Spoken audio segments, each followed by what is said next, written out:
You know that feeling, right? You decide you're going to start a new habit, maybe hit the gym or finally learn that language, and you're all in for a couple of weeks, only to find yourself right back where you started. It's this universal struggle, and man, can it be frustrating. And if you've ever set a New Year's resolution and failed, you are definitely not alone. Get this. Research shows that a staggering 92% of them end in failure. 92%! That is an absolutely massive number. So, what is going on here? Are we all just lazy? Is it a fundamental lack of willpower, some kind of moral failing? For decades, that's pretty much been the story we've told ourselves. But what if I told you that's not the real story at all? Let's dig into this with a really powerful idea from neuroscience that kind of reframes the whole problem. This quote right here, it gets to the heart of it. The fight to change a habit isn't about you being a good or bad person. No, it's a physical, mechanical process. It's about rewiring the actual architecture of your brain. And you're the project manager. So, if we want to change our habits, we first have to understand how they're built in the first place. So let's take a look at the brain's living, constantly changing architecture. The entire secret, the whole foundation for change, it all rests on this one beautiful concept, neuroplasticity. Your brain isn't this fixed, static thing you're stuck with. Not at all. It's more like living clay, constantly reshaping itself based on what you do and what you experience. This is the biological green light that makes change even possible. And this quote, it just nails the core rule of neuroplasticity perfectly. The idea, which has been around since 1949, is actually pretty simple, but it's incredibly profound. See, every single time you do something, a specific chain of neurons fires off. The more you repeat that action, the stronger and more efficient that connection, that wire between those neurons becomes. Now, here's an analogy I absolutely love because it just makes so much sense. Think of trying a new behavior like trying to cut a path through a dense jungle. It's a bumpy, messy dirt road. It takes a ton of energy and conscious, focused effort just to move forward. But an established habit? Whoa, that's a freshly paved 6-lane superhighway. The signal just flies down it, smooth and automatic, with almost zero conscious thought. So what is this pavement on the superhighway? Well, it's a real physical thing called myelin.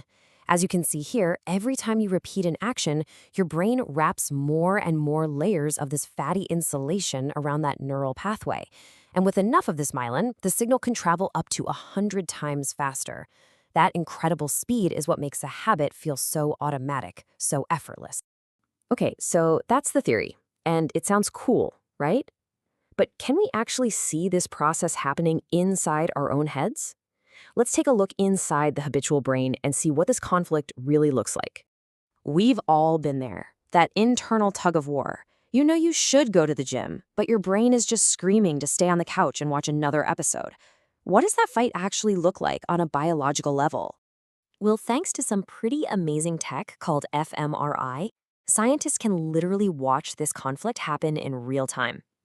In a 2018 study, researchers saw exactly what they called slips of action. You know, when a person's goal went head-to-head with a deeply learned habit, a specific part of the brain, basically the conflict monitoring center, just lit up like a Christmas tree. This is the physical signature of that internal battle we all feel. That same study helped us map out the two competing teams in your brain. Now, you can see all the specific regions listed here, but you can really just think of them as two systems. First, you've got the goal-directed system. That's your inner manager. It's in the more evolved frontal parts of your brain. And then you have the habitual system, the autopilot, which is run by these deeper, more ancient brain structures.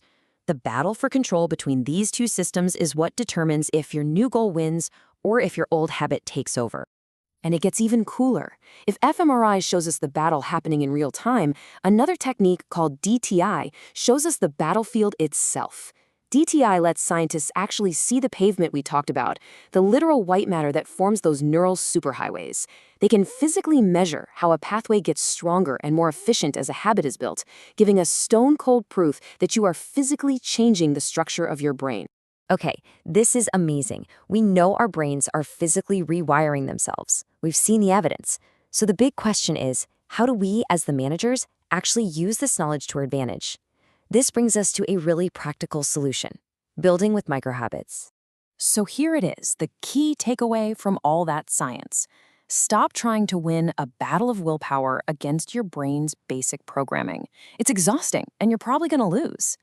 The much smarter strategy is to work with your brain's biology, to use neuroplasticity to make change feel, well, easy. And this is where the micro habit comes in.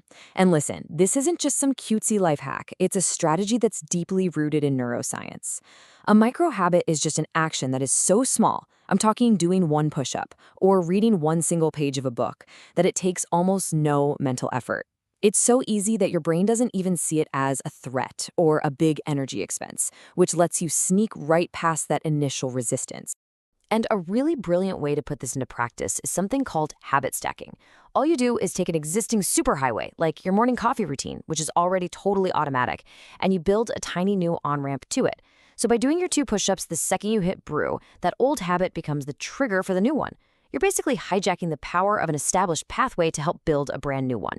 Now, this part is crucial. You have to have realistic expectations.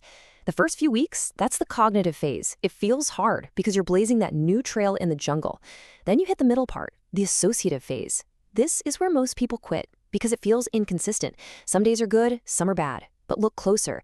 This is the most critical time. It's when your brain is hard at work laying down all that myelin pavement.